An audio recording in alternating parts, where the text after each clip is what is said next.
The gentle autumn breeze caressed my face as I crouched beside Lucas's grave. The dry leaves beneath my feet seemed to whisper memories, and the smell of the newly arranged earth enveloped me in a mixture of pain and longing. The flowers I had brought, now withered, seemed to reflect the fragility of life.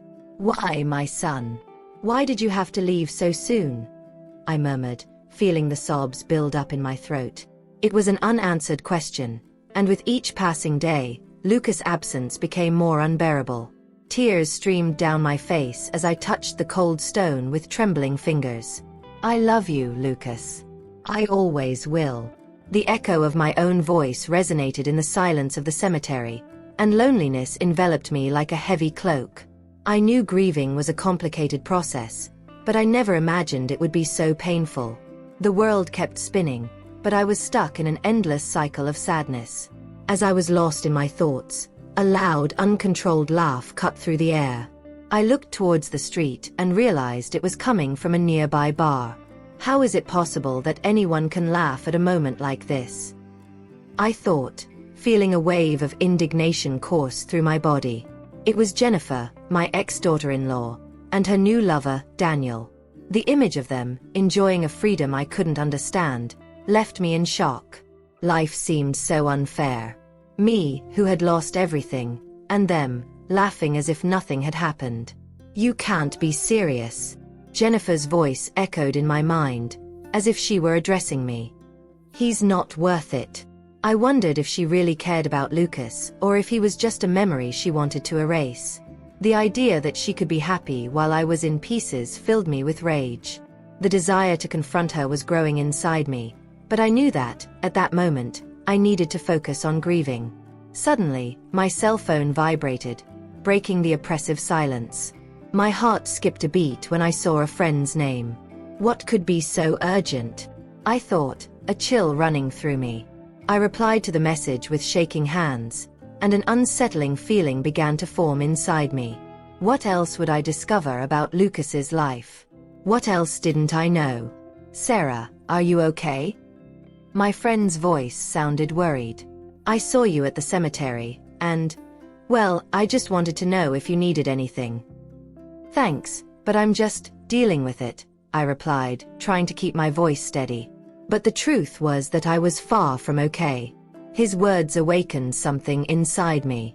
The pain was not just from the loss, but also from the betrayal I felt from Jennifer. How could she be so insensitive? It was like she was dancing on top of my pain, and it made me furious. "If you need someone to talk to, I'm here," he insisted, and I could hear the sincerity in his voice. "Lucas was a great kid. Don't forget that." "I know," I murmured, tears threatening again. "He deserved better than that." I hung up the phone, feeling the weight of loneliness envelop me again. I looked at Lucas's grave, as if I hoped he could hear me. "I will find out the truth, my son. I promise." Determination began to build within me, mixed with pain. Lucas's life would not end in silence. I wouldn't allow it. The pain consumed me with each passing day. Grief was a constant shadow, and I wondered if I would ever be able to see the light again. The loss of Lucas was not just the loss of a son, but also disillusionment with the life I knew. As I tried to find a way to deal with this unbearable reality, I came across rumors that left me uneasy. Jennifer, my ex-daughter-in-law, was moving on as if nothing had happened. It was as if her laughter resonated in a distant echo, dismissive of my pain. One morning, while drinking my coffee, I overheard a group of neighbors talking about Jennifer's new relationship. "She and that Daniel look so happy," a woman said, with a smile on her face. My heart sank. How could she be so far removed from the tragedy that consumed me? I stood up abruptly from the table, unable to hear any more. I needed answers, I needed understanding, but the truth was that nothing could prepare me for what I was about to discover. At the bottom of Lucas's drawer, I found a diary. The smell of aged paper brought me a feeling of nostalgia and pain. I flipped through a few pages until I found an entry that made me stop. "Mom, I'm so lost. Sometimes it feels like I'm sinking into a sea of insecurities. Jennifer makes me feel like I'm not enough. The words were a punch to the gut. I didn't know Lucas felt this way. The weight of your sadness hit me like a wave, making me feel even more helpless. The next day, I couldn't resist. I decided to confront Jennifer. The idea of facing the woman who, in my mind, should be grieving too, made me nervous. When I arrived at her house, the air was thick with tension. Jennifer was in the kitchen, preparing something, laughing with Daniel on the phone. The scene made me sick. How could she be so light at a time like this? Jennifer, I called, my voice shaking. She turned around, the expression on her face quickly changing from surprise to a forced smile.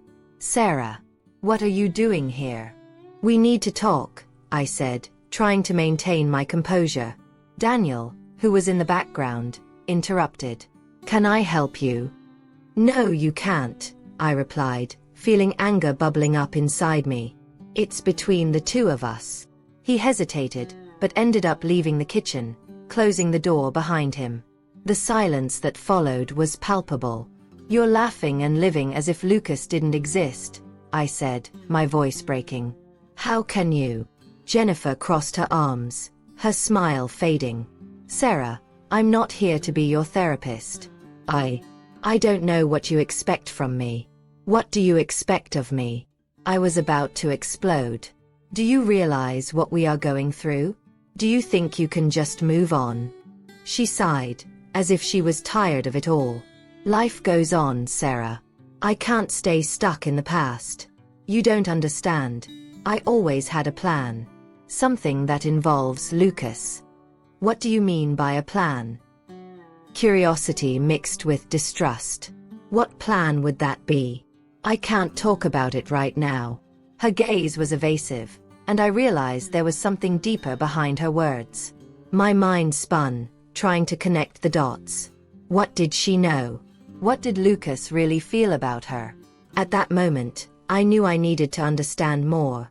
I needed to discover the truth. And if Jennifer was hiding something, I was determined to unearth every single one of those secrets. Lucas's life, his fears, his insecurities.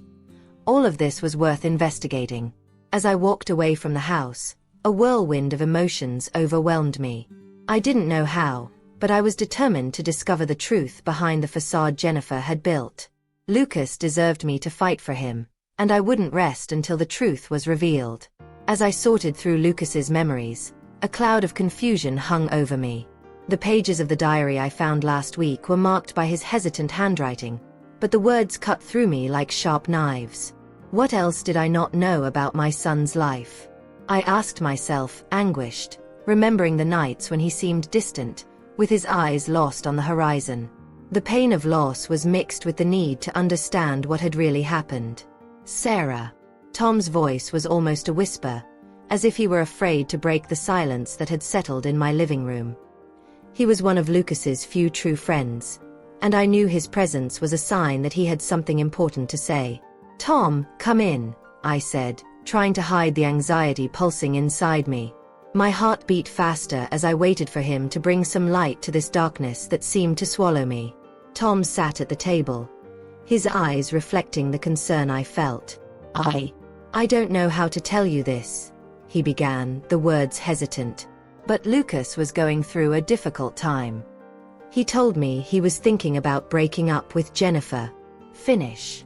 I frowned, trying to absorb this new information. Why? He found out something about her, Tom said, lowering his voice. Something that left him very disturbed. He was worried about his safety, and it seemed like she was involved in something that was not good. A wave of anger and sadness coursed through my body. Jennifer, the woman I thought would be a good influence in my son's life, now seemed like a sinister shadow. What do you know, Tom? What was? He hesitated, as if weighing his words. Lucas didn't tell me all the details, but he mentioned that he was sure she was hiding something. Something related to her past.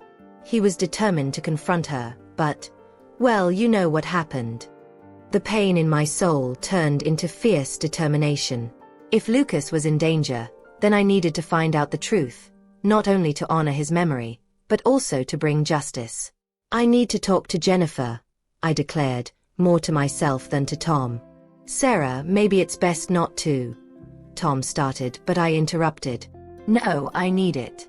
It's the only way to understand what happened. What she did to my son. Tom seemed reluctant, but agreed. Careful. Sarah. She's not the same person you knew. This situation transformed her. His words echoed in my mind as I prepared for the confrontation. The sound of the door closing behind Tom sounded like a warning. What I was about to do could change everything. Summoning my courage, I picked up Lucas's diary again, its yellowing pages reminding me of the emotions he had felt. I was determined to find out the truth, even if it meant facing the woman who had become a stranger. The next day, I went to Jennifer's house. My heart was racing, and a mixture of fear and anger accompanied me. When I arrived, I found her in the garden, laughing and talking to Daniel, as if nothing had happened.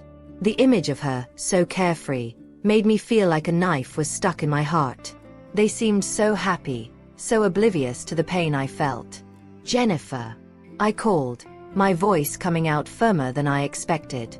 She turned around, and the surprised expression on her face quickly turned into a smile. A smile that now seemed disdainful to me. Sarah, what are you doing here? She seemed genuinely surprised, but there was a coldness in her gaze that made me even more determined. We need to talk. Now, I said bluntly. She exchanged a meaningful look with Daniel, who looked nervous. Sure, but not here. Let's go inside. As we entered, the atmosphere became heavy. I was about to uncover secrets that could shatter the facade she had built. Jennifer, I heard Lucas wanted to break up with you. What were you hiding from him? She gave a short, almost cynical laugh.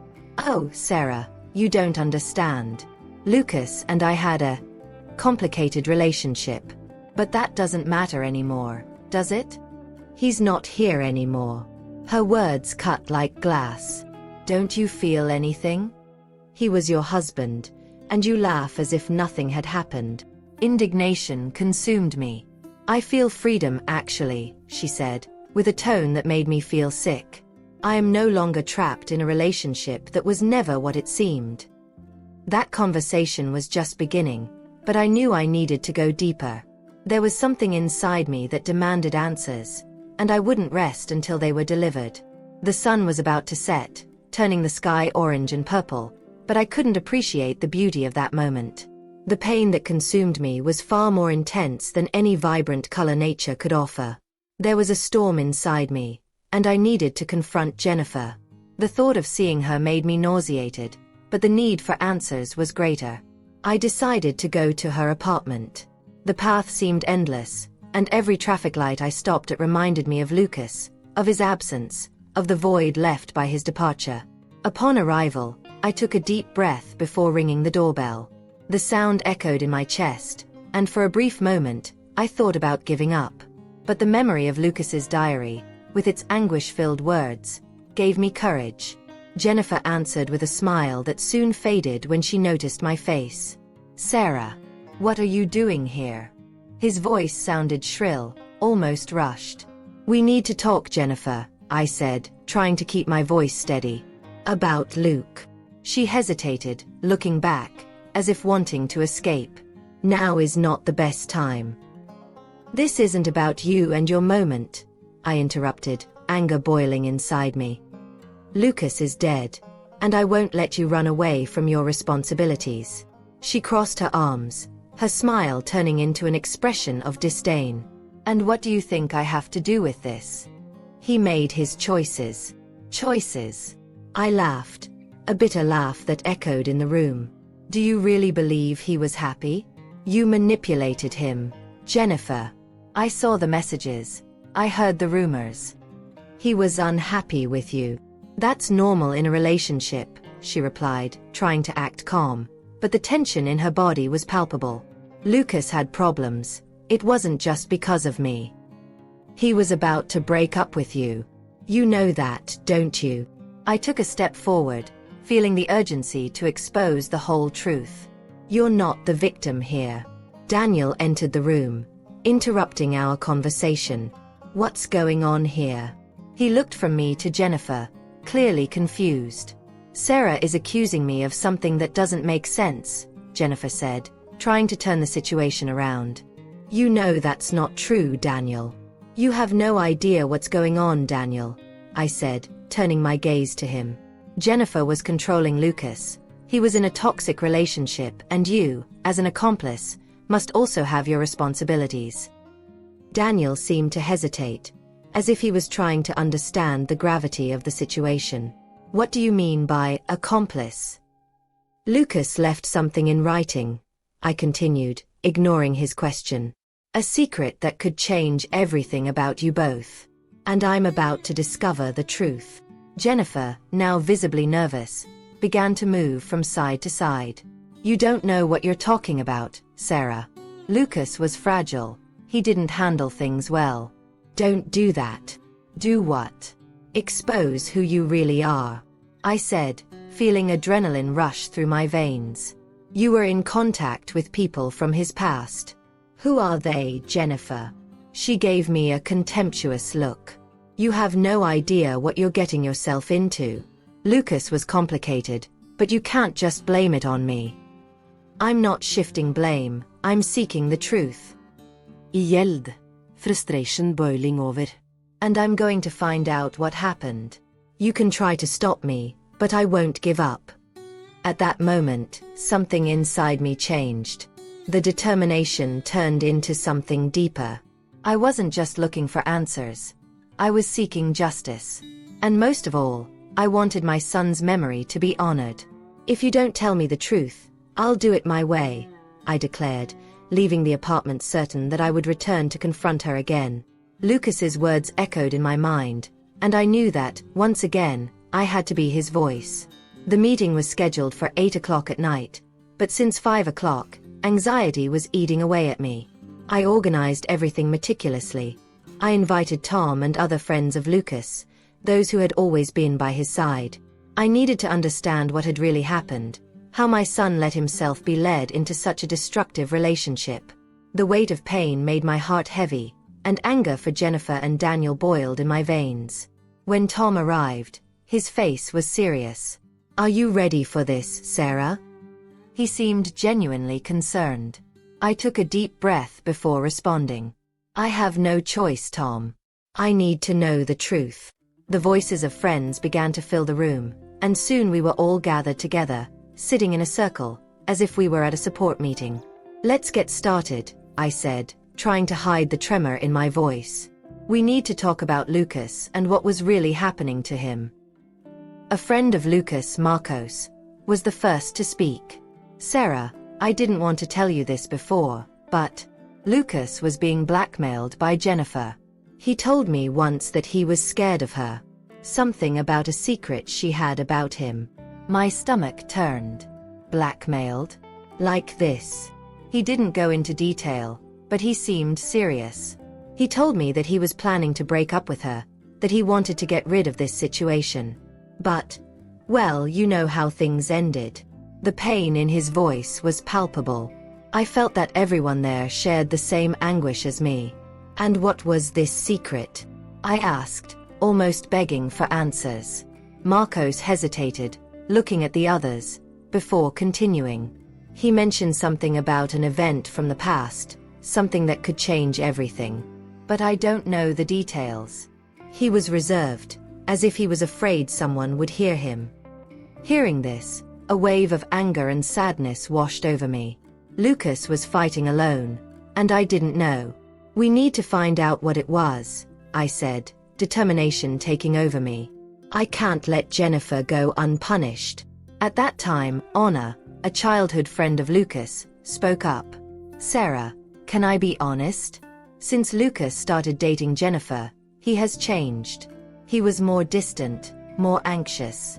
I had a feeling, but I never got close enough to ask. He didn't deserve this, I said, feeling tears run down my face. My son was so kind and generous. How could she do this to him? Tom, who had been quiet until then, finally spoke. Sarah, perhaps it is time for you to act. If Lucas was really being blackmailed, you need to expose it. We can't let her escape. You're right, Tom. I can't stand by while she laughs and has fun with Daniel, as if nothing had happened. I need to do justice for Lucas, I declared, feeling the fire of determination grow inside me. What if we get proof?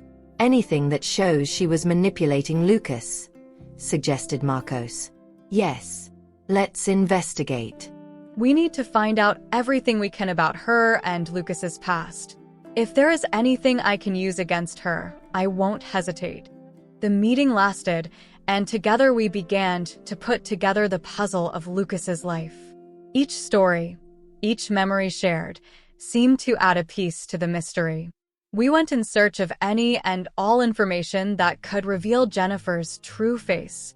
Deep down, I knew the pain of losing Lucas would never completely go away, but now it had a new purpose. I would not only fight for his legacy, but also for the truth he deserved.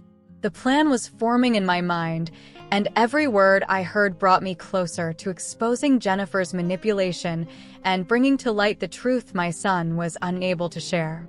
And for the first time in a long time, I felt like I wasn't alone in this fight. My hands were shaking as I prepared to confront Jennifer at the public event. The hall was decorated with lush flowers and twinkling lights, but the festive atmosphere felt like an insult to my grief. The music played softly, but in my mind, the sound of my heartbreak was deafening. I knew I needed to do this. The moment of truth had arrived. When I saw Jennifer, her radiant smile standing next to Daniel made my stomach sink. How could she be so carefree at a time like this? I approached, my heart beating wildly. Her gaze met mine, and for an instant I saw a weakness in her expression, but she quickly composed herself. "Sarah, what a surprise," she exclaimed, trying to convey false joy. Daniel turned to me, his expression ranging from confused to concerned. "Everything is fine?" "No, it's not okay," I replied, my voice firm but full of pain. "You need to hear what I have to say, Jennifer." The music stopped and eyes started to turn towards us. I took advantage of the opportunity and pulled out a set of documents I had gathered, including messages and testimonies from Lucas' friends. "You can't keep up your lies," I continued, voice louder now. "I know about the emotional blackmail you imposed on my son." A wave of murmurs ran through the room. Jennifer's face paled as she tried to stand her ground. "You don't know what you're talking about, Sarah. This is ridiculous." Her anger was palpable, but I didn't hesitate. "Ridiculous? Don't you feel ashamed to laugh and have fun while I'm here? Burying my son? Lucas was suffocated by you. He left me a letter, and I found out everything. Your manipulations, your lies." Daniel took a step forward, looking nervous. "Listen, Sarah, this is not the place or time for that. Let's talk privately." But I wasn't willing to back down. "No, Daniel.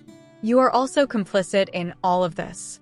You knew what was happening and chose to stay by her side. Everything was clear, but you decided to ignore it." The looks in the room became more intense, and I realized I was capturing everyone's attention. "You have no proof," Jennifer screamed, but there was a fissure in her confidence. Just empty words from a mother who can't accept reality.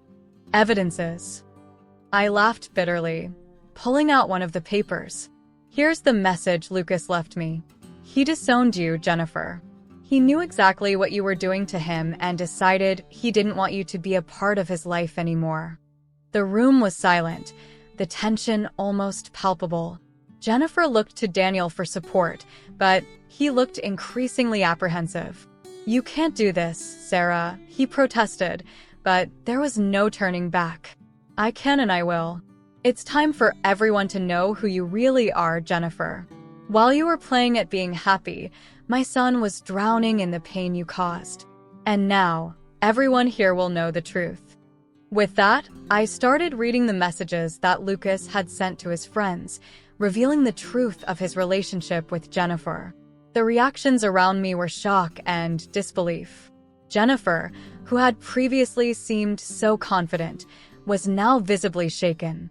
"You're not going to get away with this," I declared, my voice thick with determination. "Lucas deserves peace, and I will make sure you no longer have control over his memory." Anger and helplessness mixed in her eyes as Daniel tried to separate himself from her, realizing that his reputation was also at stake. "Sarah, you don't understand. I was just trying to help." He tried to argue, but his defense was weak. It was then that my cell phone vibrated in my pocket. I looked quickly and saw a message from a lawyer. My heart raced. "Lucas left me a will," I murmured, more to myself than to the others. "He disowned you, Jennifer.